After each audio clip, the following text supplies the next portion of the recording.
برحمتك يا أرحم الراحمين. رب اشرح لي صدري ويسر لي أمري واحلل عقدة من لساني يفقهوا قولي. رب يسر ولا تعسر يا كريم.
Kami akan berbincangkan ilmu satu, maksud, visi dan misi.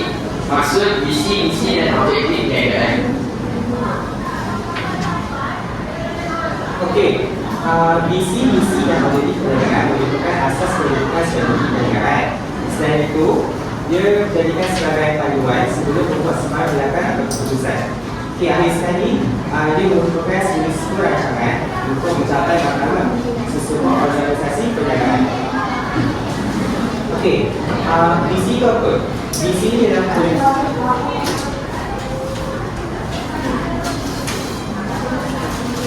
visi ini adalah berdasarkan perancangan jangka masa panjang.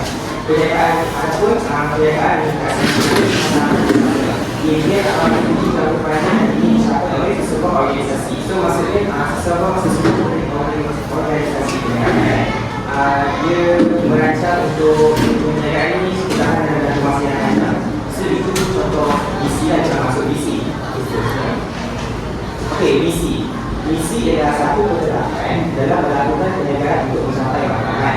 Ia juga bertindak sebagai panduan fokus dan menyatakan tujuan operasi anda untuk mencapai matlamat jangka panjang. So misi ini, okeylah, untuk perniagaan dalam contoh ini lah, kita sebuah lebih faham. So korang sebagai student kan, so misi korang contohnya korang merancang untuk jadi seorang student yang pandai. So apa misi korang? Misi korang mesti ada orang strategi kan. Okey, so visi korang merancang menjadi seorang student yang pandai. Misi korang untuk mendapatkan strategi. So seterusnya, okey, objektif. Objektif ni adalah dia merupakan matlamat khusus atau sasaran jangka masa pendek atau panjang yang ingin dicapai oleh sebuah organisasi. Dibentuk secara rinci spesifik untuk memberi arah tuju yang mudah dan menjadi panduan perusahaan. Okey, mari kita kaitkan lagi. Orang sebagai student rancangan orang, visi orang untuk jadi seorang student yang pandai. Visi orang untuk dapatkan strategi. So objektif ni orang, so visi orang untuk dapat strategi. Objektif ni orang tunjukkan secara spesifik apa orang punya apa yang orang capai. So untuk dapatkan strategi, orang punya objektif contohnya orang nak A yang berganti. So itu apa itu orang A yang berganti, A dalam sains. Sebab mungkin satu lain orang ikut semua bisa dengan orang yang ganti sains. So objektif orang sebenarnya mendapatkan A dalam lab, A dalam sains. So itu objektif orang sekarang kan secara spesifik apa orang yang capai. So satu lain perniagaan mungkin dia punya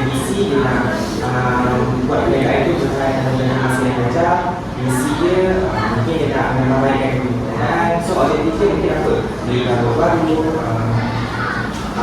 resipi baru, apalah masuk isi dan objektif. Baik, 3.2 perbandingan misi dan objektif beberapa perniagaan yang berbeza. Okey, macam dalam bab 1, kita dah tahu pasal OBU dan OBU, organisasi bermotivasi untung dan organisasi bukan bermotivasi untung. Okey, untuk 3.2.1, organisasi bermotivasi untung. Okey, OBU ni ialah perniagaan yang objektifnya adalah untuk memaksimumkan keuntungan agar dapat memuaskan kehendak dunia. Jadi kita boleh tahu OBU ni adalah objektif dia adalah untuk memaksimumkan keuntungan. Okey, contoh OBU macam dalam konteks ada UMCB kan. Contoh lain Maidin, Lotus, Aeon, semua tu organisasi bermotivasi untung. Tujuannya adalah untuk memaksimumkan keuntungan agar dapat memuaskan kehendak pemilik perniagaan.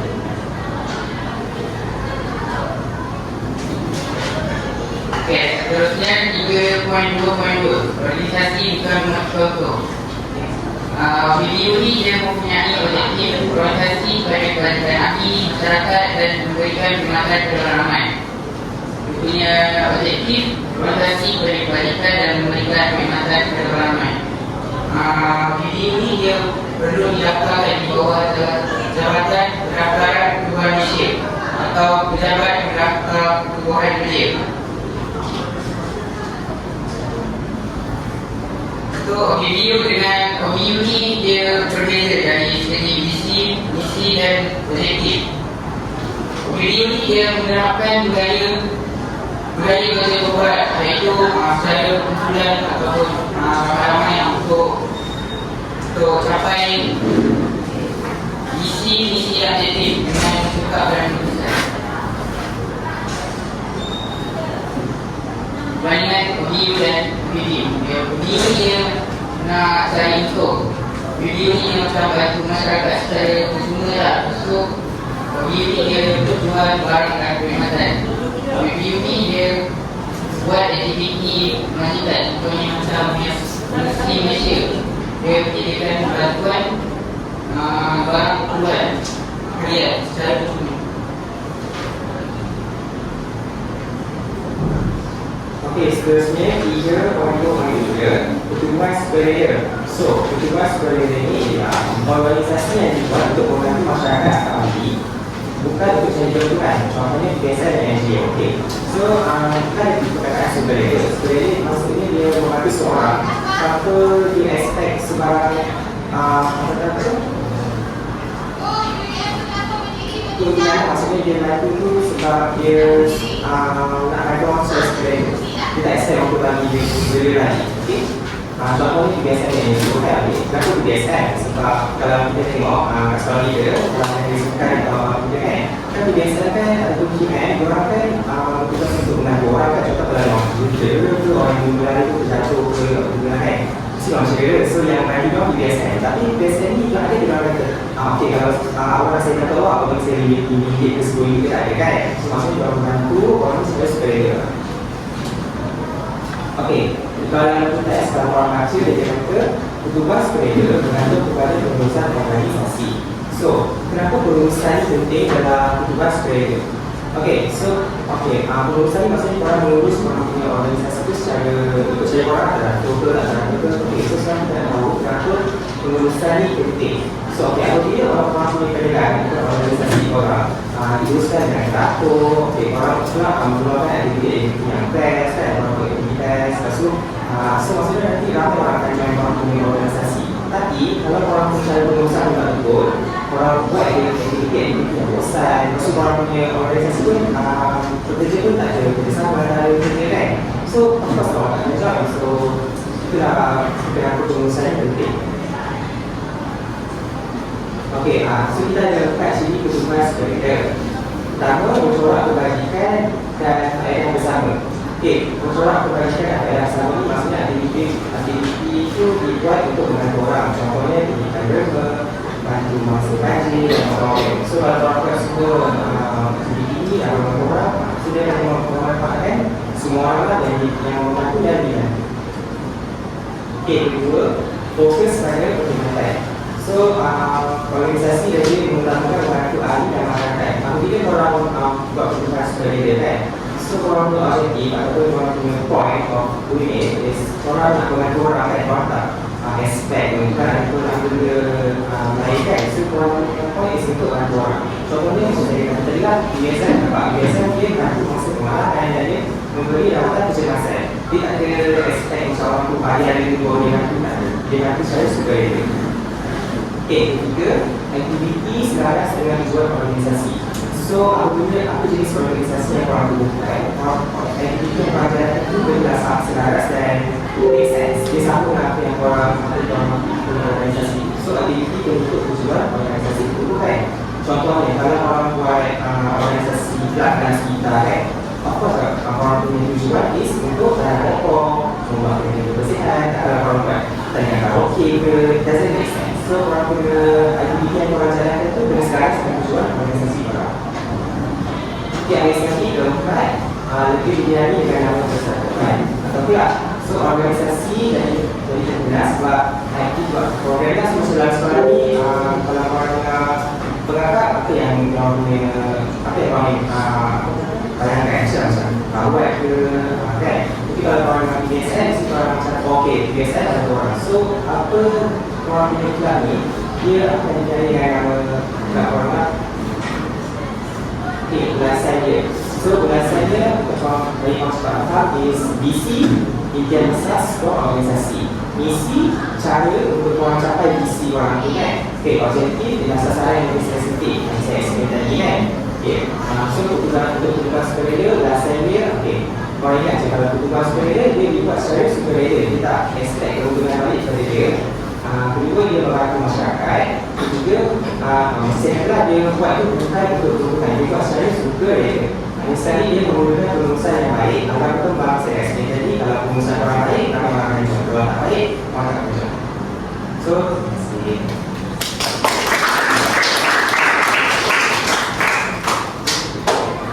Korang ada apa soalan ke? Sebab kalau tak ada soalan, saya sediakan soalan. Tak ada kan? Okey. Okey, soalan dia ada 3 je. Okey, soalan pertama, apakah perbezaan objektif OBU dan OBU?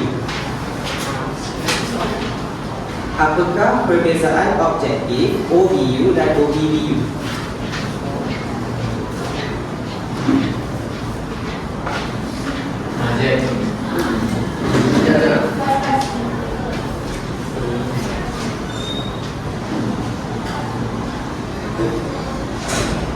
Objektif OBU, organisasi bermotifkan untung, adalah untuk memaksimumkan keuntungan.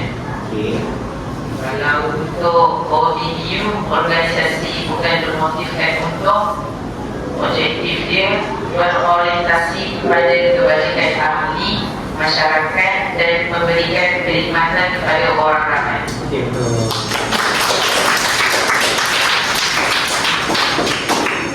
Okey, soalan kedua, apakah tujuan perkhidmatan sukarela?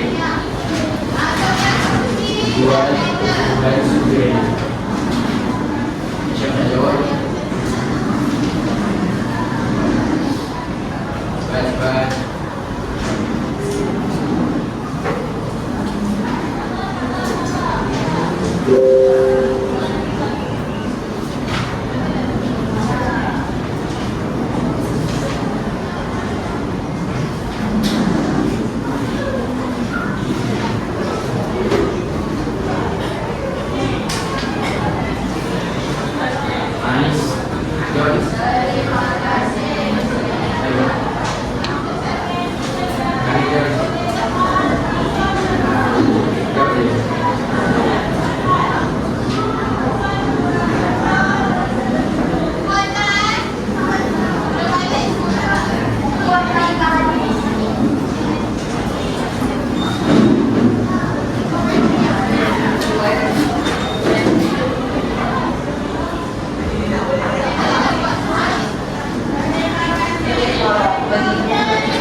soalan terakhir, mengapakah pengurusan penting dalam pertumbuhan sukarela? Mengapakah pengurusan penting dalam pertumbuhan sukarela?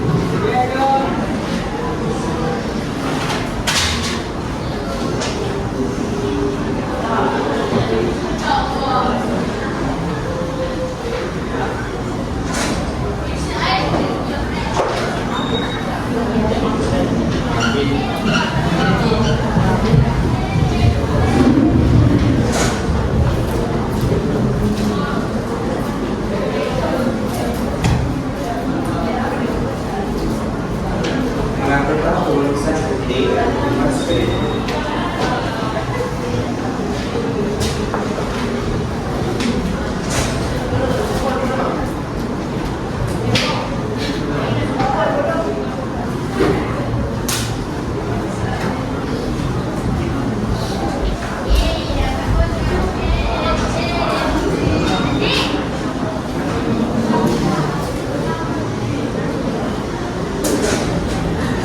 Mengapakah pengurusan penting dalam pertumbuhan sukarela? Pengurusan penting untuk menarik perhatian orang ramai untuk menjalankan engagement. Okey, betul. Okey, sahaja dari kami. Terima kasih.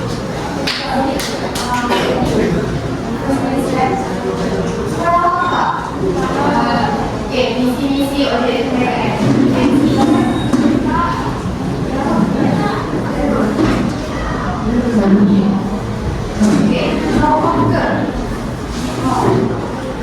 Okay, okay, misi-misi oleh mereka merupakan asas tugas mereka adalah yang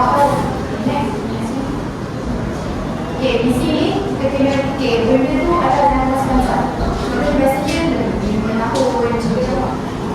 Lepas tu kita apa yang kita tak capai dalam masa kita tahu. Macam bentuk jawab tahu KFC kan. KFC dijadikan macam ni. Company itu sebagai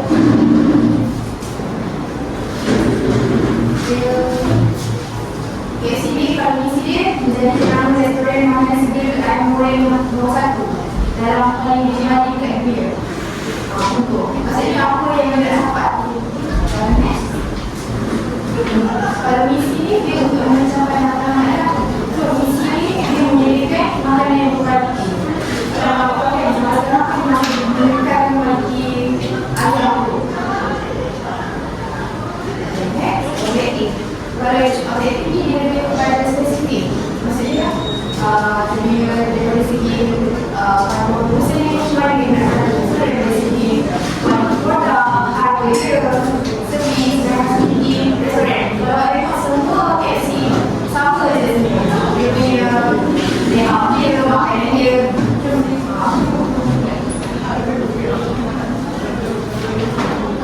Okay, ni organisasi berhubungan kamu lah. Maksudnya kalau syarikat dia juga organisasi berhubungan pilih anda kalau pergi dia hasil pembayaran swasta. Tapi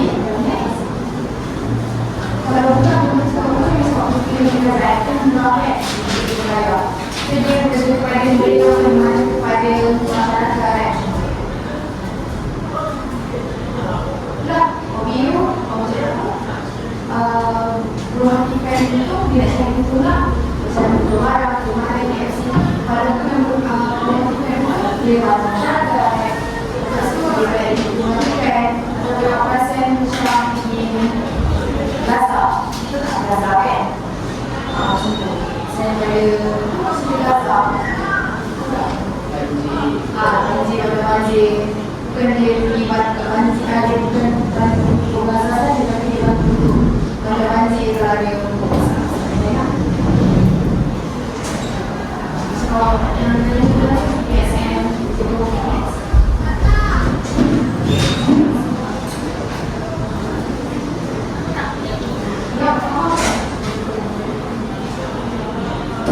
dia kalau tempat sini tugas sekali dia bergerak kebajikan yang sama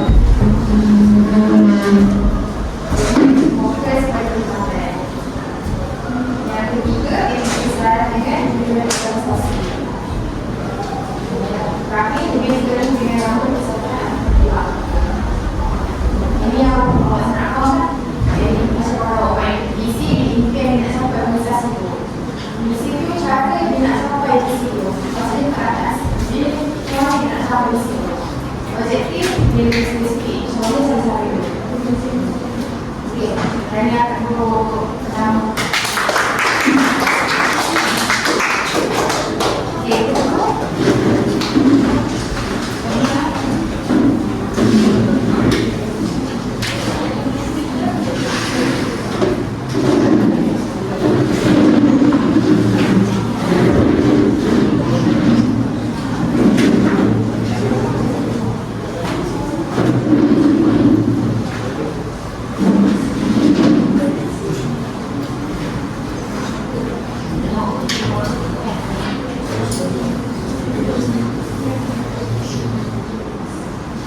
yang kedua akan menerangkan tentang ciri-ciri objektif sebuah penelitian. Objektif ini adalah dibentuk oleh pihak pengusaha organisasi sama ada organisasi pemerintah umum ataupun bukan umum. Objektif sebuah penelitian ini terbagi pada dua, iaitu dalam PBB dan dalam pelajar. Dalam PBB ini adalah maklumat organisasi yang ingin dicapai dalam informasi kurang daripada tahun. Kalau yang pelajar adalah organisasi yang ingin dicapai dalam informasi mereka lebih 5 tahun. So dalam PBB ini dia kurang daripada 5 tahun, ada kurang juga yang berdiri 5 tahun. Ciri-ciri objektif dibentuk berdasarkan proses semat, iaitu ciri yang berarti. Sebenarnya adalah akronim yang mewakili rangka untuk membentuk organisasi yang objektif yang besar.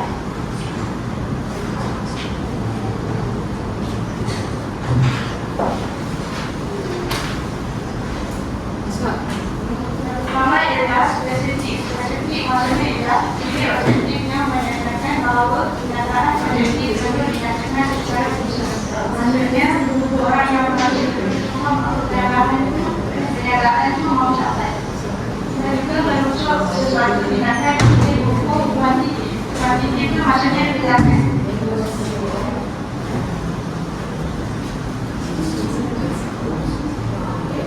Kedua adalah measurable. Maksudnya boleh diukur. Diukur merujuk pada objektif yang ditetapkan dapat dibandingkan dengan pencapaian hari sebelum dan selepas aktiviti tindakan di rangka dekat. Ukur dalam bentuk kuantitatif dan boleh buat sepanjang tindakan yang dibuat. Untuk kuantitatif ini diukur dalam bentuk akun maupun master atau formula.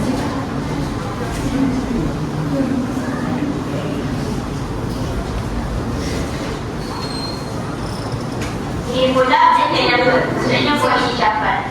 Boleh dicapai ialah satu penentuan objektif berdasarkan sasaran yang boleh dicapai. Jika pekerja mengambil tenaga sepenuhnya berdasarkan semua yang ada, so tak tetapkan objektif, sebuah perniagaan perlu mengendalikan semua terjaga yang ada.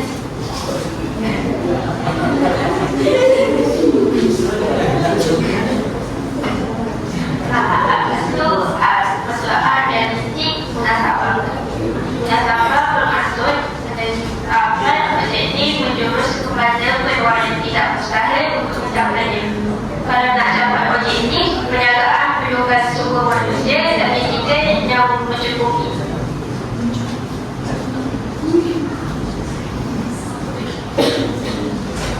Sebenarnya kata asas penentuan kemampuan. Penentuan objektif perlu mengambil kira kemampuan syarikat dan aspek sumber yang ada dalam organisasi. Contohnya aspek sumber manusia yang meliputi pengalaman, kemahiran dan sebagainya. Nombor 2, pihak pengurusan boleh mendapatkan data tentang maklumat pekerja yang diberi kemahiran.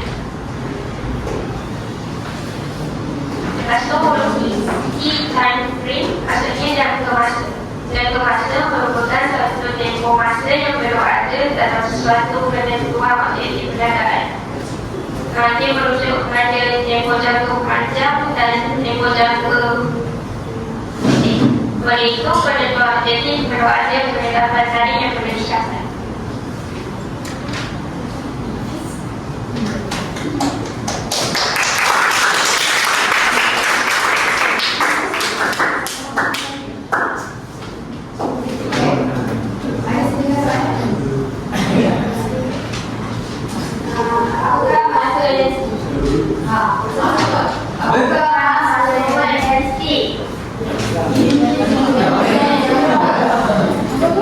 Apakah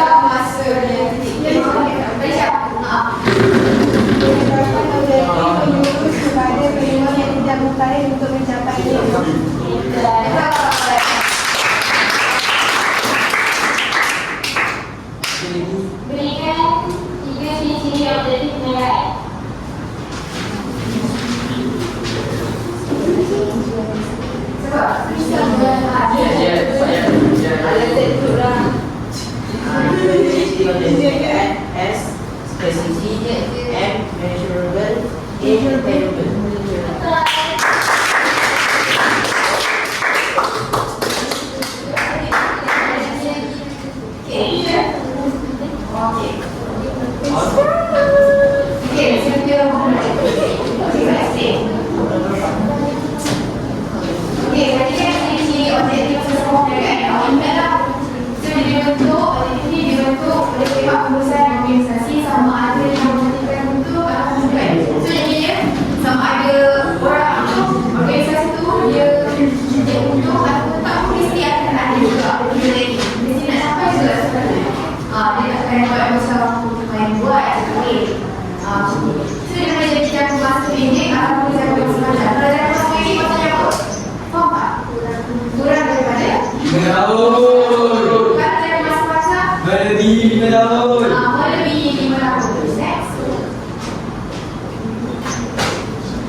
Untuk meningkatkan dia punya customer pelanggan dia punya outlet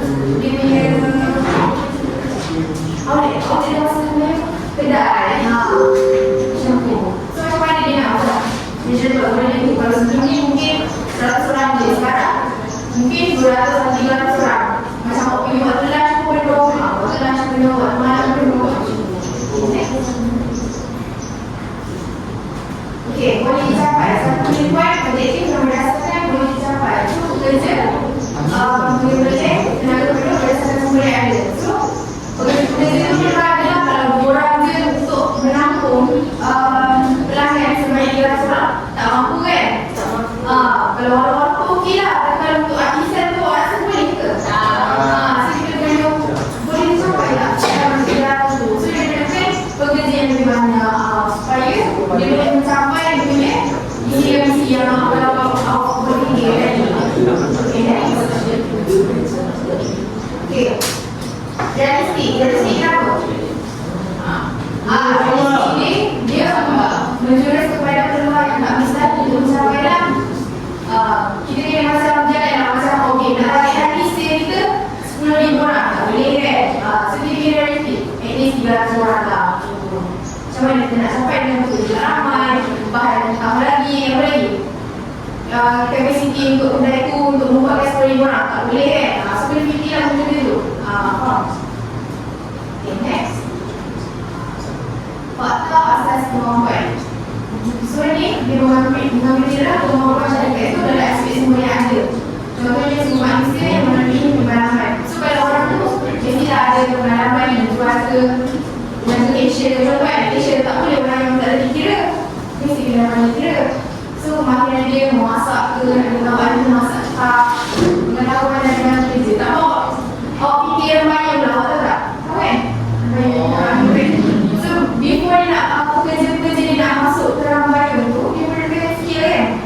Perlu skill, perlu macam mana dia serve, macam mana dia masak. Faham tak? So macam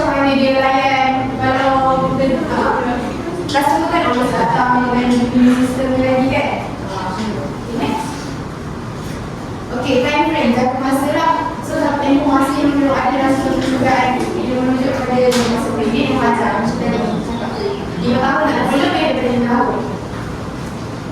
Next. Okay, habis.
Tujuan penerapan visi. Wawasan yang dimasukkan dalam komponen perumusan strategi dan proses untuk mencapainya mengambil masa lebih dari 5 tahun. So, wawasan ni kalau senang nak faham, wawasan ni matlamat yang dia masukkan untuk perumusan strategi itu bagi perniagaan terus dengan baik lah. Dan dia ambil masa lebih dari 5 tahun tak sampai visi itu. Dalam perniagaan jangka panjang lebih 5 tahun, mendorong semua pihak dalam organisasi memahami visi yang ikat, menggalakkan kerjasama untuk mencapai visi yang ditetapkan dan setiap bekerja bersedia mengikut tanggungjawab dan peranan masing-masing. Kalau dalam step kan dia bagi visi dan program kan? Step 1, 3, 1.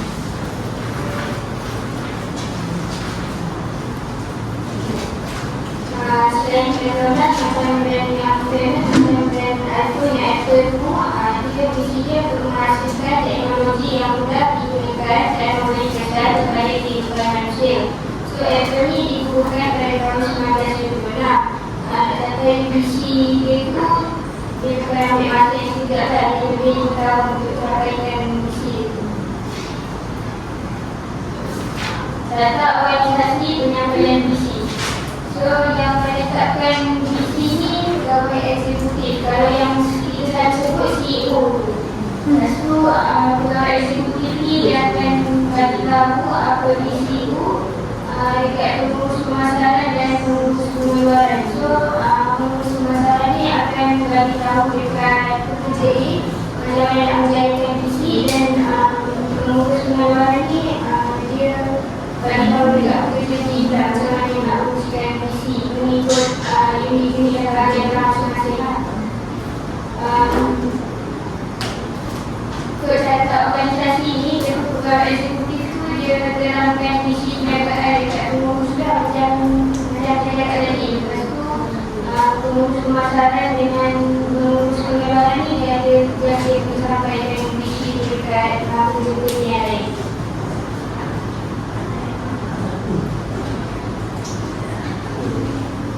Tiga, manfaat mendukungkan tujuan penetapan misi. Misi organisasi perniagaan ni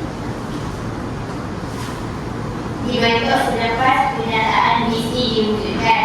Misi menerangkan matlamat rangka perancang yang ingin dicapai. Manakala misi merupakan proyek aktiviti semasa organisasi perniagaan.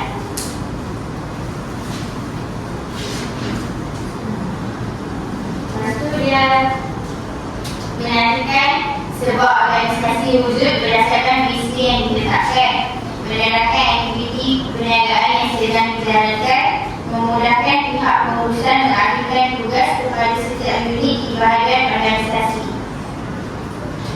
Lepas tu dia boleh jadi garis panjang untuk menilai keperluan setiap unit dan bahagian.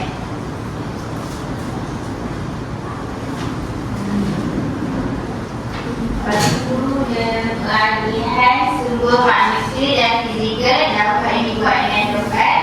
Sumber digunakan secara cekap dan terbesar. Pernyataan misi menjadi asas kepada objektif perniagaan. Objektif menerangkan perkara yang perlu dicapai dengan lebih terperinci berdasarkan misi. Misi perniagaan menjadi asas kepada pernyataan objektif. Objektif menjelaskan pencapaian yang perlu dicapai secara lebih terperinci berdasarkan misi. Ini cara organisasi penyampaian misi. So, yang paling atas ketua pegawai eksekutif, lepas tu ada pengurusan pemasaran, pengurusan pengeluaran. Lepas tu misi dia dibuat oleh pihak atasan seperti ketua pegawai eksekutif. Misi menjadi garis panduan agar hala wujud organisasi dipahami semua pihak. Pengurus menyampaikan maklumat kepada pekerja di bawah kawalan masing-masing.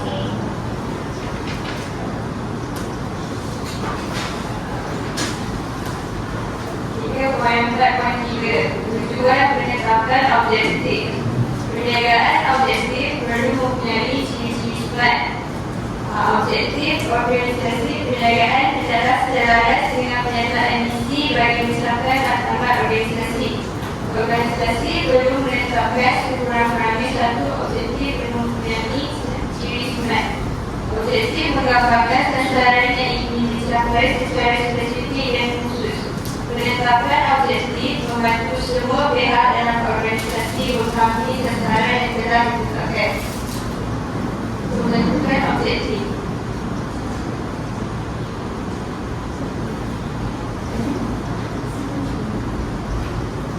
Objektif ini dibentuk berdasarkan visi dan misi organisasi. Penetapan objektif perlu selaras dengan misi dan visi yang ditetapkan oleh pihak pengurusan. Objektif menjadi asas untuk mencapai misi dan visi organisasi. Anak panah dari bawah ke atas objektif tadi menunjukkan objektif membawa kepada pencapaian misi dan visi.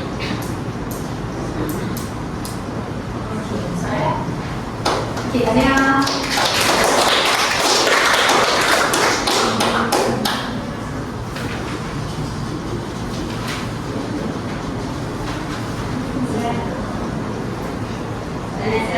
Berapa apakah tempoh untuk mencapai misi syarikat?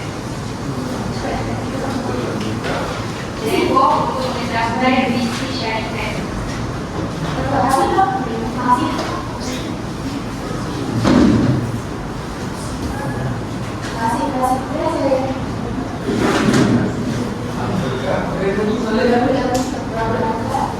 Tempoh untuk mencapai misi syarikat.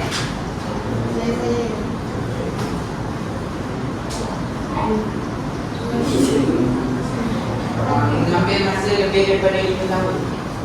Betul.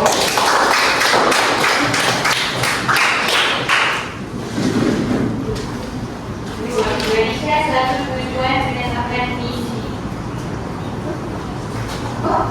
Berikan satu tujuan penetapan misi. Apa? Misi ya.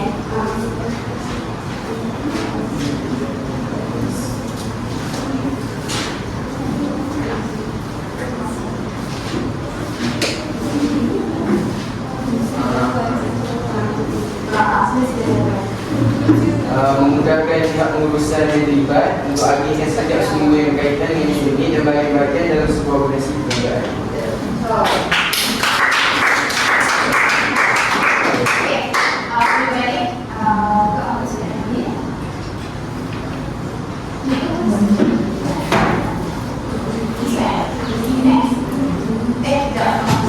Okey, tujuan penetapan misi dan objektif negara sebagai panduan perniagaan. Next. Okey, dah. So macam ni. Pegawai eksekutif ni CEO akan bagi tahu pengurusan pemasaran kepada pekerja. Okey. Sebelum pergi. Maksudnya CEO bagi tahu dekat pengurusan pengeluaran kepada pekerja.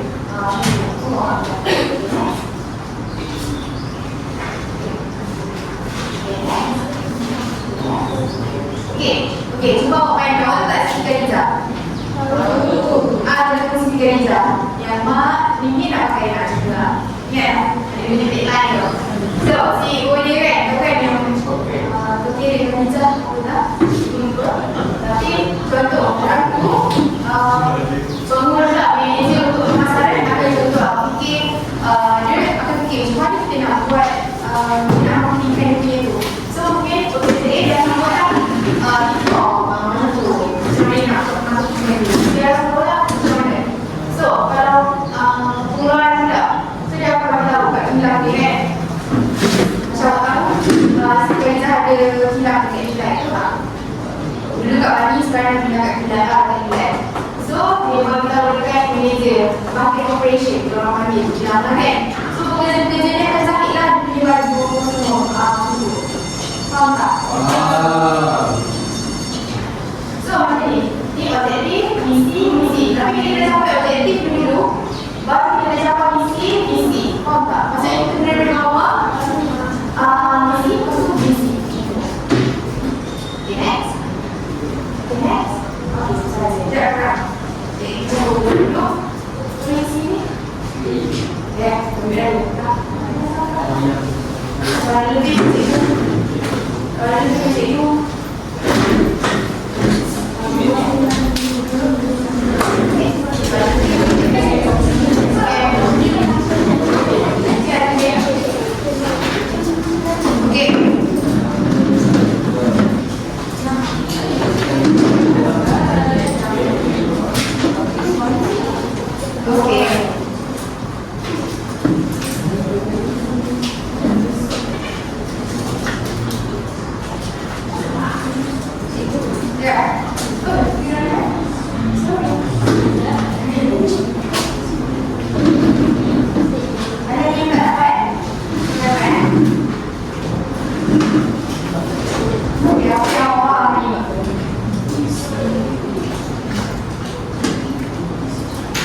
Kalau ada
Ya, dah.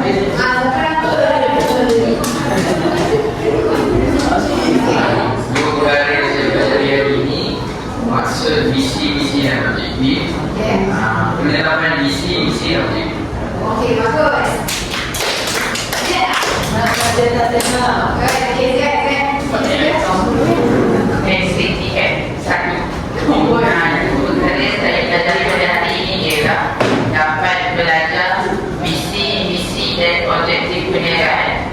Yang kedua, dapat mengetahui tujuan sesebuah perniagaan.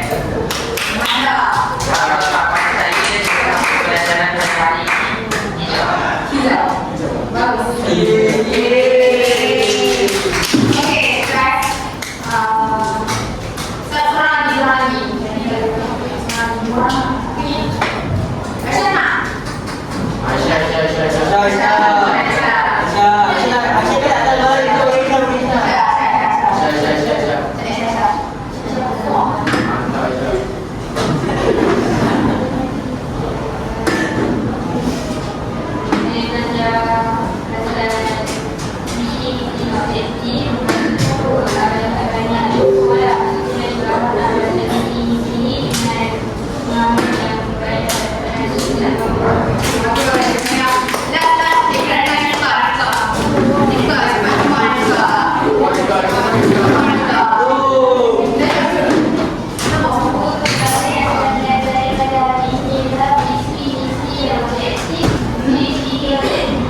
Okey, bagi sini satu je. Sebenarnya boleh smart.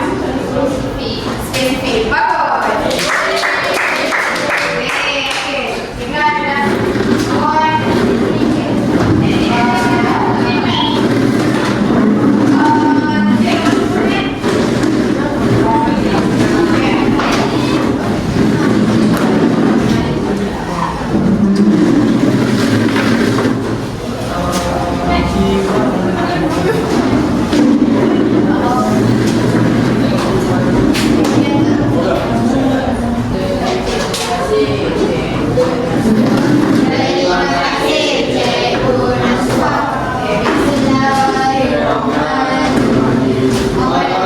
Ingat